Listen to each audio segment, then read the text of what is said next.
ప్రభువు ప్రియరక్షకుడైన యేసుక్రీస్తు యొక్క పరిశుద్ధమైన నామమునకు మహిమ ఘనత ప్రభావములు నజరేడైన యేసయ్య నామమున కలుగునుగాక. ఈ యొక్క ఉదయకాల సమయమును కూడా సామెతల గ్రంథము 23వ అధ్యాయము 25-26 వాక్య భాగాన్ని మనము చదువుకుందాం. నీ తల్లిదండ్రులను నీవు సంతోష పెట్టవలెను. మీ తల్లిదండ్రులను మీరు నేను సంతోషముగా ఉంచుకొనవలెను. నిన్ను కనిన తల్లిని ఆనందపరచవలెను.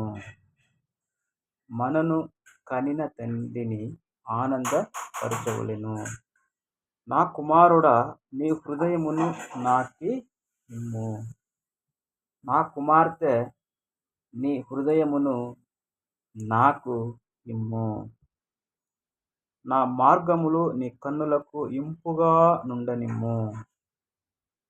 ప్రియ దేవుని సంగమా, ఈ యొక్క ఉదయకాల సమయమును కూడా సామెతల గ్రంథం 23, 25, 26 వాక్యములు సెలవిస్తున్నది.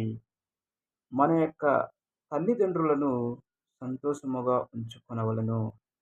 ఈ యొక్క సమయంలో మనం చూస్తున్నాము, అనేక తల్లిదండ్రులకు ఆ బాధ అయ్యేటువంటి కార్యములు చేస్తున్నాము. అనేక తల్లులకు తండ్రులకు వారి యొక్క కార్యక్రమములను మనము చూడక, వారి యొక్క బాధను మనము వినక, చూడక ఈ యొక్క దినములో కూడా మనము చూస్తున్నాము. వారిలో ఉండేటువంటి ఆ భారమును, వారిలో ఉండేటువంటి ఆ యొక్క సంతోషమైనటువంటి ఆ కార్యములు మనము చూస్తున్నాము.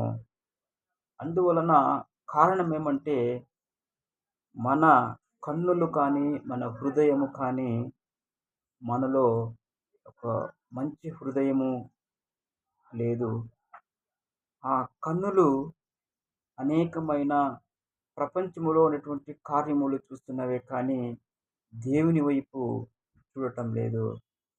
మీరు ఎప్పుడు ఆ హృదయాన్ని, మన కన్నులను, మన అవయవములను దేవుని పక్క తిప్పుకుంటామో అప్పుడు కుటుంబంలో అన్ని సమస్యలు రాకుండా ఏ ఒక్క పోరాటము కలుగుకున్నట్లు దేవుడు మన తోడు ఉండి ఆయన పెద్ద కార్యములు చేయును. కాబట్టి దేవుడు 26వ వాక్యమును సెలవిస్తున్నాడు. నా కుమారుడా, నీ హృదయమును నాకి ఇమ్ము. నా మార్గములు నీ కన్నులకు ఇంపుగా నుండనిమ్ము. దేవుని యొక్క మార్గములను చూడాలంటే, దేవుని యొక్క మార్గంలో మనము నడవాలంటే మన కన్నులు ఇంపుగా ఉండాలి. అంటే పరిశుద్ధముగా ఉండాలి, జాగ్రత్తగా ఉండాలి. ఆ యొక్క ఇచ్చేటువంటి ఆ 2 కన్నులు దేవుని యొక్క మార్గములో మనము తిప్పుకోవాలి. దేవుని యొక్క ప్రసన్నముతో మనము నింపబడి ఉన్నది. కాబట్టి ఈ యొక్క కన్నులు దీపమై ఉన్నది. అంటే కన్నులు చెప్పాలంటే అది ఒక వెలుగు. మబ్బులో ఎలా మనము ఆ టార్చ్ వేసేటప్పుడు ఆ వెలుగు వస్తున్నదో అదే ప్రకారము ఈ కన్నులు మనకి మబ్బుగా, చీకటిగా ఉండకూడదు, కానీ వెలుగై ఉండాలి. దేవుని సముఖంలో ఉండేటువంటి నేను, మీరు దేవుని వాక్యమును బట్టి మనము ఒక ప్రశాంతముగా ఉండాలి, ఒక వెలుగై ఉండాలి, మనం ఒక ఉప్పై ఉండాలి అనేటువంటి కొన్ని కార్యములు దేవుడు సెలవిస్తున్నాడు.